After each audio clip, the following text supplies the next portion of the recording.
Yo, what's up, man? I'm so sorry that it's been such a long time since my last review. I was kind of waiting on the new movie Candyman to come out before I posted a new one. I actually seen the movie Candyman a day early. I got a viewing to a showing a day early before it actually came out.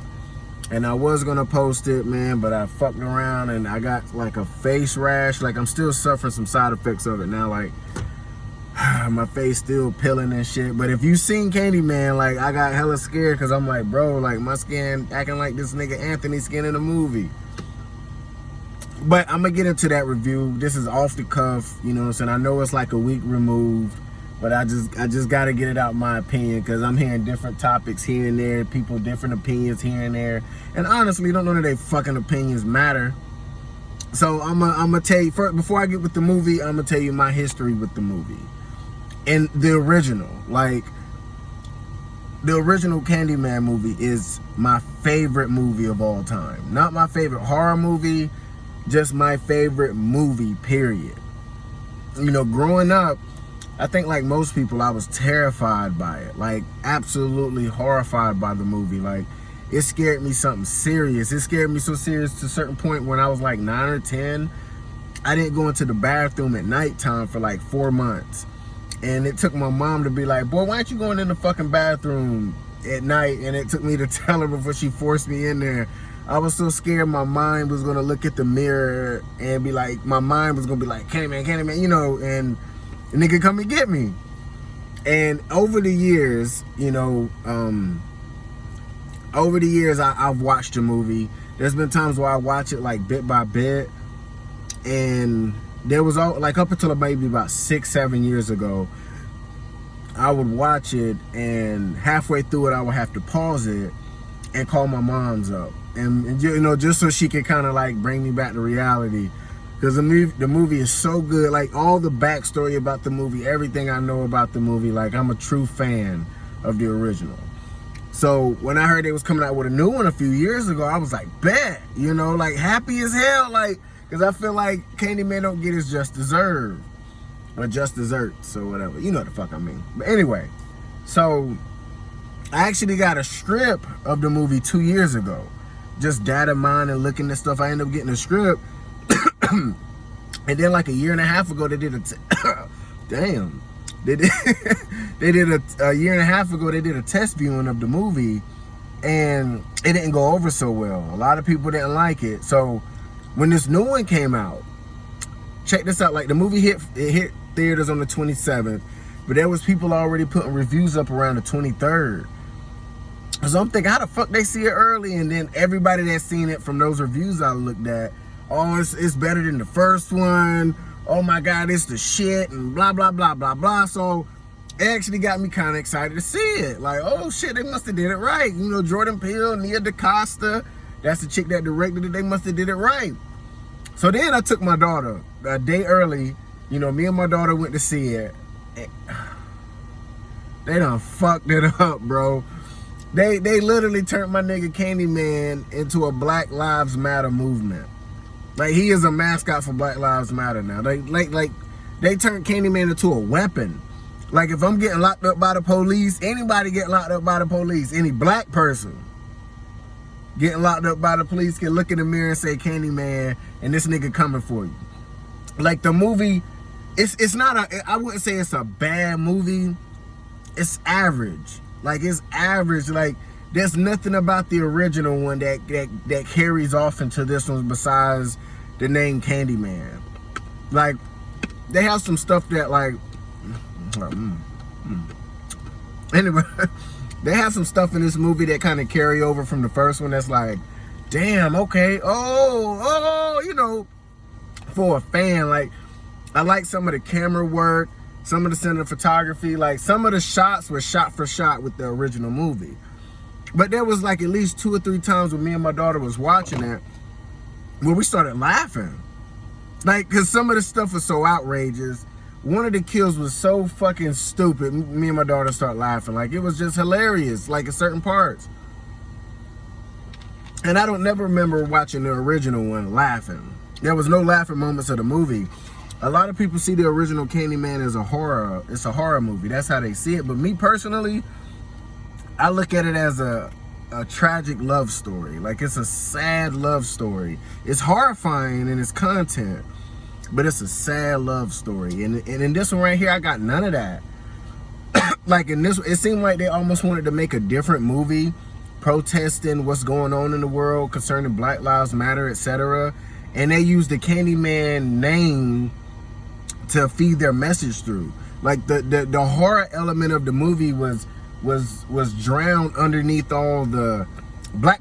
Like, they could have replaced the whole fucking script with black, black, black, black, black, black, black, black, black, black, black, black, black, black, black, black, black, black.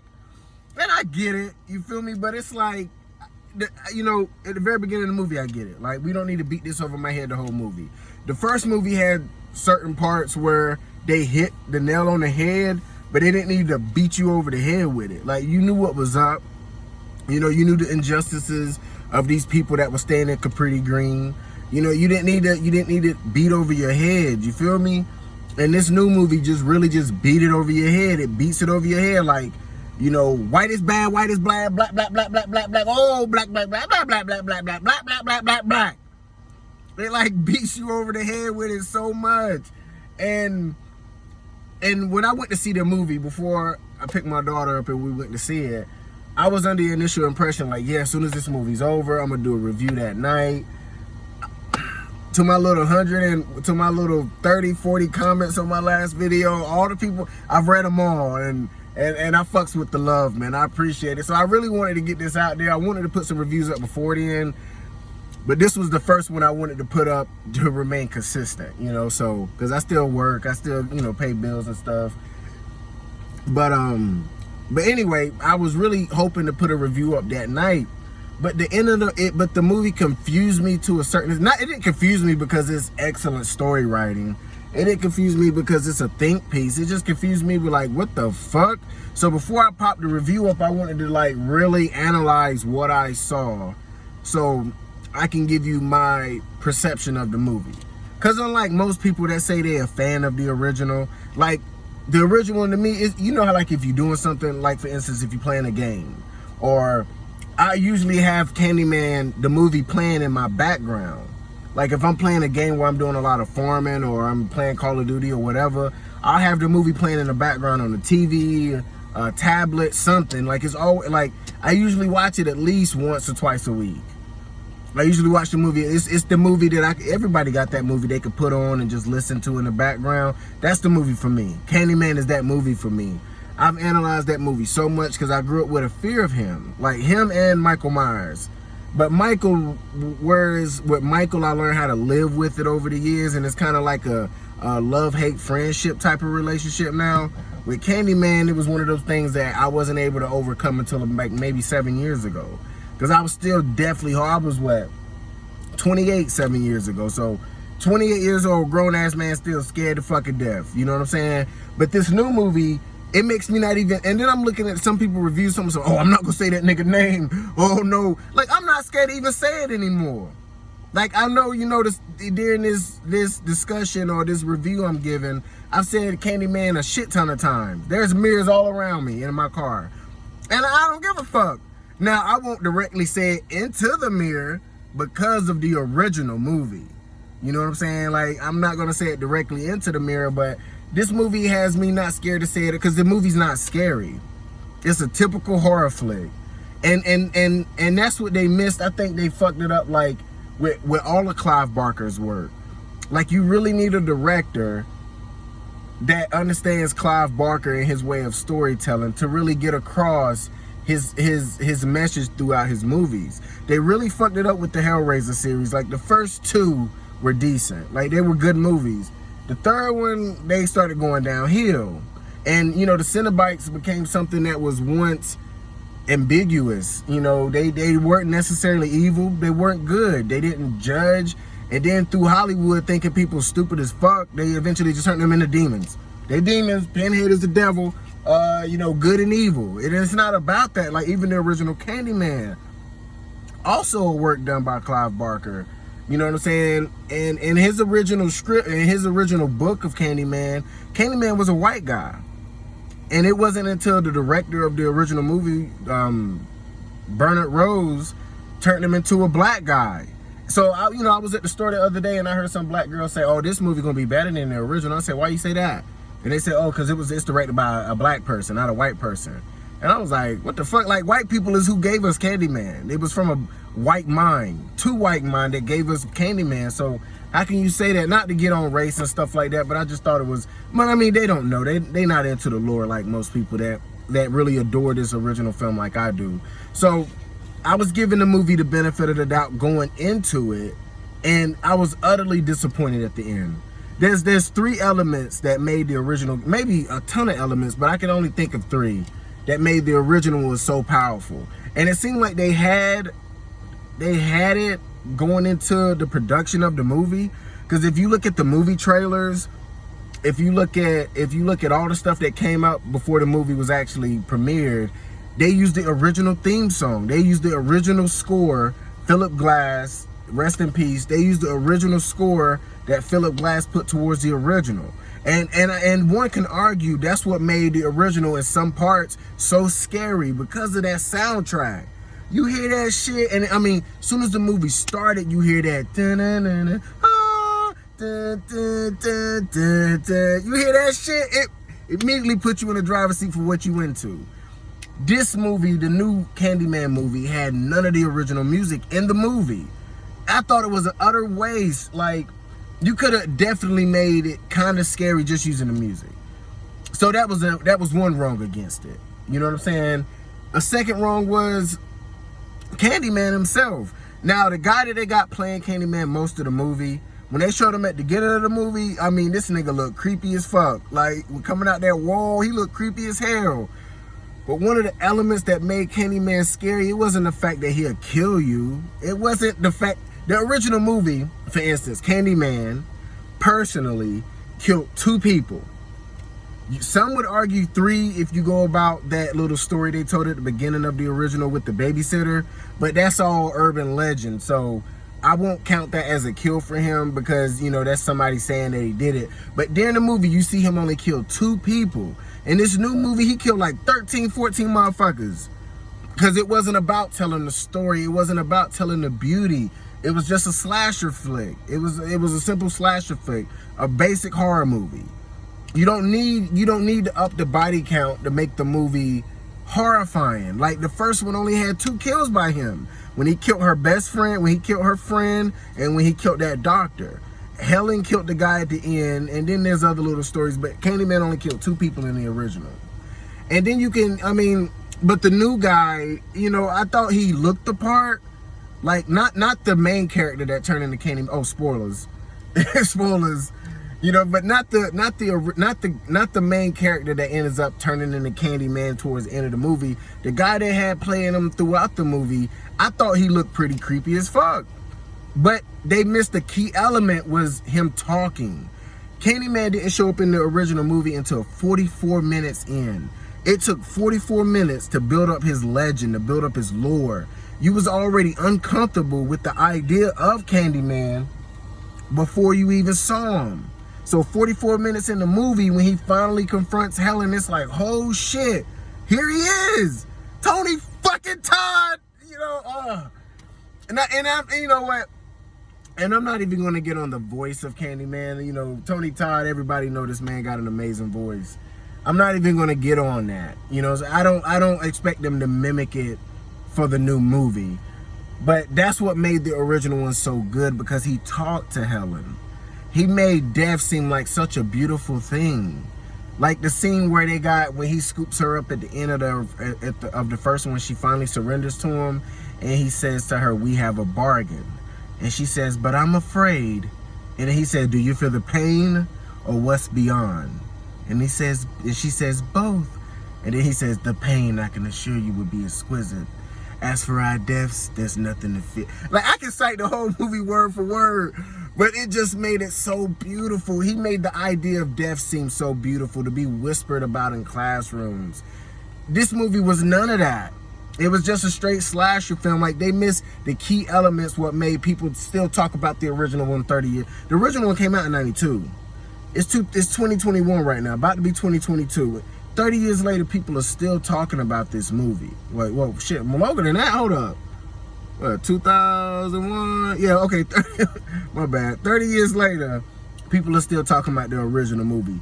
A year from now, ain't nobody gonna be talking about this new Candyman movie because it's not built to last. The original was built to last. There was a lot of care and effort put into it. If you haven't looked up any backstory on the original, please look it up. Like, they did a lot of interesting techniques involving hypnosis, makeup, you know, tons of stuff that made the original good. Now, one thing this movie did really fucking well, the new one, is the body horror. Like, oh my God, like, when this nigga got stung on the arm by the bee and throughout the movie it gets worse and worse, the makeup department did an excellent job with this man's skin. But that's another fucking thing. Like, this man walking around with a zombie arm and nobody is even questioning it. Nobody's talking about this nigga arm, bro. Like, I'm like, what the fuck? And so, basically, the synopsis of the movie, I'm not going to go into deep detail about the movie. You know what I'm saying? But basically, this movie is about a guy named Anthony. He's an artist. He's lost his kind of inspiration to come up with new stuff. The story of Helen comes across his table. He ends up, and then that's when he ends up diving into the lore of Candyman. And throughout the movie, subtle changes happen where by the end of the movie, he becomes Candyman. You know, he becomes the new Candyman and stuff like that. Basically, in between that is a lot of people getting killed for no fucking reason. People doing stupid shit. People would argue like, oh, why would you say this nigga name in the mirror if people died behind it? And then you can ask yourself, why the fuck is people doing the crate challenge? People are just stupid as fuck. Like, they just dumb. So that, you know what I'm saying? So I can excuse people saying this man name in the mirror because they doing crate challenges and shit. But it took me a while, like, to actually make it make sense in the mythos of Candyman. Like, what I remember Candyman to be. I had to, like, make sense of this movie to tie it into the original. So, basically, in this movie, okay, so in the original movie, I hear a lot of people always talking about Helen, Virginia Madsen. I hear a lot of, especially black folks, I hear a lot of them saying, oh, he probably killed a whole bunch of black women and he just went after this white girl and stuff. That isn't why Candyman went after her like that. Some people can argue because she's a reincarnation of the white woman he died for. But what I took it as, she was a published writer. She was writing a thesis paper that could abolish his legend. You know what I'm saying? Other people in the hood talking like, oh, he ain't real. None of that stuff, you know, that's they can take that with a grain of salt. But then you got this white woman that's writing this story. And then her story, it could really do damage to his credibility as Candyman. So he had to go in on her like that. Killing her would have been nicer to what he did to her during the movie. Like, he framed her for murder, ruined her life. You know what I'm saying? So what I take from it is that with this movie, with the new movie, she did kind of accomplish her goal with kind of ending the legend of Candyman during the original movie. Because in this movie, nobody really talks about him and stuff like that. So I think she did do her part. So how the movie ended, what I believe what happened is Candyman, aka Daniel Robitil, the name of Candyman his name is Daniel Robitil, not Tony Todd, that's the actor, Daniel Robitil. What I believe is that nobody's no longer looking up the legend of Daniel Robitil. You know, some people know of Candyman, but they're not looking up his legend. So what I take it as, Candyman kind of went to the drawing board and he's like, well, instead of empowering my name, Daniel Robitil as Candyman, I'm just going to empower my brand, being Candyman. So people will forget about Daniel Robitil and kind of be scared of just the name Candyman. So what I took from it is that he's using all of these other people's stories that was wrongfully accused by the police, wrongfully murdered. He's using all of these people's stories to embody under the umbrella name of Candyman. Because at the end of the movie, you know, the main character, once he becomes Candyman, and they have this whole thing throughout the movie called like a hive mind. Candyman isn't just one man, it's the whole damn hive, and fuck off. But anyway, what I take from it, because like at the end, the main character, when he finally becomes Candyman, he's cutting up the police, and in his head just turns into a swarm of bees. And then at the very end, the bees form, and they form Tony Todd's face, the original Candyman, and he's like, tell them all.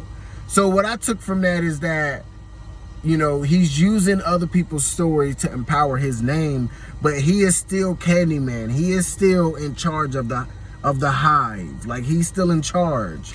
You know what I'm saying? And like, honestly, the movie's worth seeing just to see the ending, but that's no credit towards the movie. It's just, you know, people getting tired of racist cops, you know, becoming tyrants.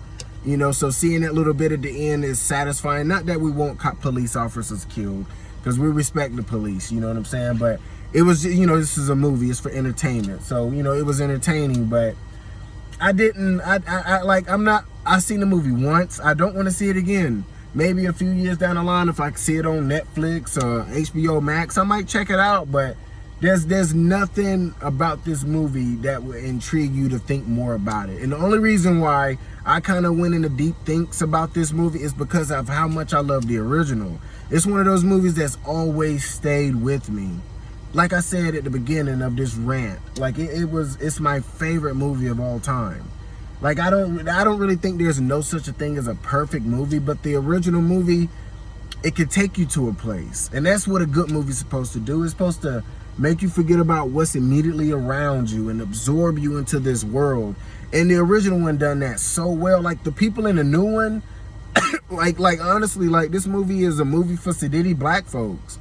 Like, for sedity ass black people. Like, none of the black people in this movie I can relate to. I'm pretty sure some people can, but I can't relate to none of the black people that's in this movie. Even the dude that told him the story, even the guy Burke that told him the story of Candyman, because in the original, how I took it, again, me analyzing it, trying to make sense of it in my mind to be like, okay, to make it seem like it's an okay movie. Like, in the original movie, Helen Lau, Virginia Madsen, she was looking up the story of Candyman. And she ended up coming across the story of Daniel Robitil as Candyman. So how I take it, that's who appeared to her. Even though she hit the nail on the head with the right Candyman, that's who appeared to her. In this new movie, the guy is asking about Helen. And the guy tells, the guy Bert that he's talking to tells him, well, Helen got herself caught up in the Candyman stuff. And then the new guy's like, what's Candyman? And then, you know, he's like, well, I know him as a cat named Hook Hand nigga, or whatever he said that nigga name was. And so that's why I believe during this movie, that's who appeared to Anthony, because that's the story he was introduced to. But at the end, it don't matter, because Candyman, aka Daniel Robitil, aka my nigga Tony Todd, is still Candyman. That was the whole revealing at the end of the movie when he showed his face. He's showing that, yes, I'm still in charge of the hive. Like, this is my true face. Even though I'm using these other people's story to empower my name, I'm still the OG Candyman. I'm still in charge of the hive. I'm the queen. I don't want to say queen bee. I'm the king bee up in this bitch. You know what I'm saying? So, you know what I mean? You can take it for what it's worth, but nobody's gonna be talking about this movie. Like, I was just so disappointed. Like, they was more so into telling the Black Lives Matter movement story than actually trying to scare somebody.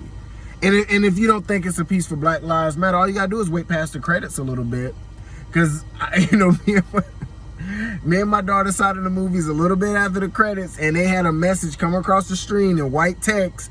If you know about racism, if you want to learn more about racism in your community, contact this website at www.shit.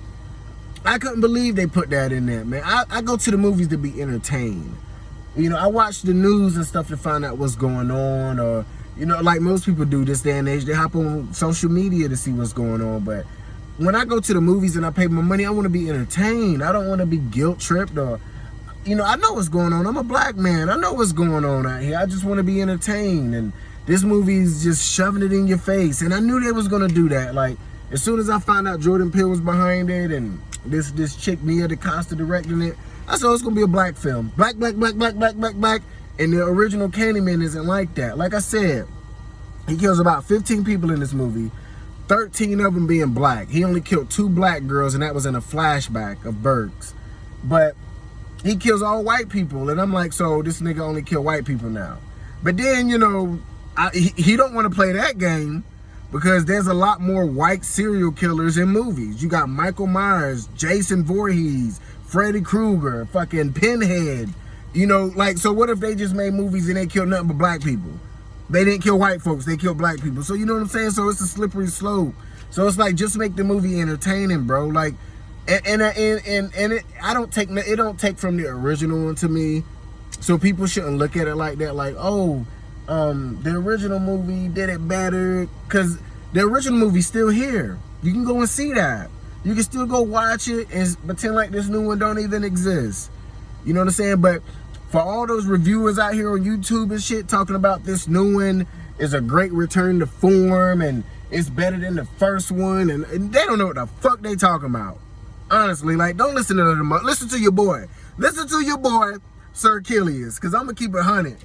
They don't know what the fuck they talking about. Now, it's not, I wouldn't say it's a bad movie. I would give this movie maybe a 6. I give it a 7 out of 10 because it's Candyman. But if it was any other movie, it got a 5 or a 6, bro. Like, the movie it's a movie. That's all I can say. I wouldn't say, oh, it's a good movie. It's a movie that you can watch. The original one is a fucking great movie. There's a reason 30 years later people are still talking about it. They hold some college seminars about this movie or the filming techniques. Bernard Rose, the director of the original one, did an amazing fucking job. And I really wish for part 2 and part 3 of the old continuity that they would have kept him on. Because I feel like if they would have kept him on, Candyman would be a much bigger name in terms of horror. I think Candyman is one of those movie villains that's kind of looked at as a cult villain to people that's really into the genre. You know what I'm saying? A lot of people don't even, like, when me and my daughter was leaving the movie, because I made her watch the original one before we even went to see the movie. You know, she watched it like a few times before we went. And I remember when we was walking out of the movie, I mentioned to my daughter, because the ending of the movie when he was killing the cops, it got my daughter kind of thinking differently about the whole movie. You know what I'm saying? She was like, well, it wasn't that bad. It was pretty good. And I said, no, that's the ending. The ending was really good. You making the ending take up for the rest of the flaws the movie had, and that's not fair. But when we was walking out of the theaters, I said to her, I said, well, the first one's still better than this shit. And I remember some girl behind me, she was like, I heard her, she said, there was a first one? So, you know, a lot of people don't even know original exists, but it's the far superior music, like the music by Philip Glass, Virginia Madsen, Tony Todd, I think Trevor's name is Alexander Berkeley, like, I think so, but all of the Dewan guy, like these, the original one was so beautiful. The fact that Bernard Rose doesn't like to hear people scream, so you don't really hear too many people scream during the movie, except Stacy at the end when she's screaming because Trevor all fucked up. But like every time he approached Helen, the fact that they hypnotized her and they touched her up with makeup to make it seem more enchanting, like it's like watching this new one is like you forgot all of those elements. That's what made the original one scary, not the kills. It made it so scary because of Tony Todd's performance. Like honest to God, watching a movie over and over as much as I do, and I know they don't give Oscars for horror movies and stuff, and there's been some badass, they really need to start. They really need to start giving Oscars or Academy Awards to people that does horror movies, because the emotions that you have to portray in a horror movie to make it convincing is far better than a drama or a fucking biofilm. You know what I'm saying? Like, for instance, if you look at the movie Hereditary, like I don't know her name, but the lead actress in that movie, oh my God, you can't tell me her performance wasn't worthy of Academy Award or a nomination. And then you look at Tony Todd in the original Candyman. He's not like Jason. He's not like this new movie kind of turned him into a Freddy Krueger type figure, without the jokes, without the smart comments that Freddy does. But like this, the Tony Todd's performance, his Shakespearean way of speaking, the way he does like Pinhead, because the Cenobites also make death seem like such a great thing. Like when Pinhead, we have such sights to show you. You know, you open the box, we came. You know, if you didn't know, horror is my favorite genre because, you know, it could take you to a place where you feel uneasy. And I like that feeling. I like that feeling of being scared. Or when I was watching these other people reviews of Candyman, they was like, I didn't watch no spoiler reviews, but they were like, oh man, I'm leaving the theater right now and I'm taking it home with me, man. I'm looking in the mirror and oh my God, I can't believe. I'm like, bruh, get the fuck out of here. Like, me and my daughter left that goddamn movie and ain't thought about that shit. She ain't thought about it, and I only think about it because I knew I had to put this out, my thoughts and words on this movie. You know what I'm saying? And I hope people watch this, you know what I'm saying, and get behind it. Because I'm like, I'm looking at all these other reviewers like, y'all don't know what the fuck y'all talking about. Like, how can y'all sit here and tell people that it's good, that they need to go see it? It's not a good movie. It's a movie. It's not a good movie. It's not a bad movie, but it's a movie. And the original one is fucking fantastic. Like, it's, I can't stress how much the original is my favorite. I'm gonna go watch it right now. As soon as I lock this up, I'm doing this on my phone because my GoPro ain't fucking charged. And I was gonna shoot it on the GoPro, but my dumb ass ain't charged it. But as soon as I get off here, I'm gonna go put some cream on my face because, you know, my face messed up, and I'm gonna go put on the original Candyman movie. It's Sunday, ain't got shit else to do. But it's a travesty what they did. And if they wanted to get their think piece across of black, and fight the power, I wish they wouldn't have used the Candyman form. The music is trash in this fucking movie. I don't get it, bro. How can you make... I'm starting to get mad now. I don't get it, bro. How can you use the original movie, the original music during the trailers of this new movie, and then during the entire fucking run of the movie, you use none of the original soundtrack? The soundtrack to this movie sounds like that Jordan Peele movie, Us. That's exactly what the soundtrack in this movie sounds like. It sounds like Us. And that was cool for the movie Us, but it's not cool for Candyman. Candyman is in, like, how I look at him is, I look at Candyman as like a Black Dracula, or Phantom of the Opera, or fucking like a Romeo and Juliet story when it concerns him and Helen. You know, I can't make no excuses for fucking Farewell to the Flesh or Day of the Dead. That's the original continuity, part 2 and 3. I can't fucking make no excuses for those movies. Besides, Tony Todd needed that money. So, you know, I watch those movies just to laugh, bro. Cause see, be my victim. Be my victim. You know, I'm like, I heard you the first 20 times, Tony. It's totally different than the original when he's like, believe in me, Helen, I came for you. What? Come on! Like, you know what? It's a missed opportunity. Tony Todd low-key should have made like a children's bedtime story book and put it on audio book. I would go to sleep that shit every night listening to that nigga voice. Helen, surrender to me now, and he shall be unharmed. But I'm afraid. Do you feel the pain, or what is beyond? Both. Oh, yeah. But again, I'm gonna get off. But I apologize for this late review. I meant to put this up days in advance, and my face is better now, but it still got some ways to go to heal and stuff. I still got dead skin, it's just, yeah, it's all fucked. But I really wanted to put this up sooner, but I was going through metamorphosis, and I really needed the time to analyze what I saw before I put this video out there and somebody misconstrued what I believe. As far as this new movie, this new Candyman 2021, it's a movie. It's not good. It's not a bad movie, but it's a movie. It's entertaining to a certain extent, but nobody's going to be talking about this shit a year from now. You know what I'm saying? People are still going to talk about the original one. I don't know what the fuck them reviews are saying about how it's so great. Like, they need to shut the fuck up or fight me. Or fight me, bro. Because I got them hands. Fight me if you feel that indifferent about it. But it's just straight shit, man. But from me to you, man, much love. God bless, and y'all stay safe out there. Peace.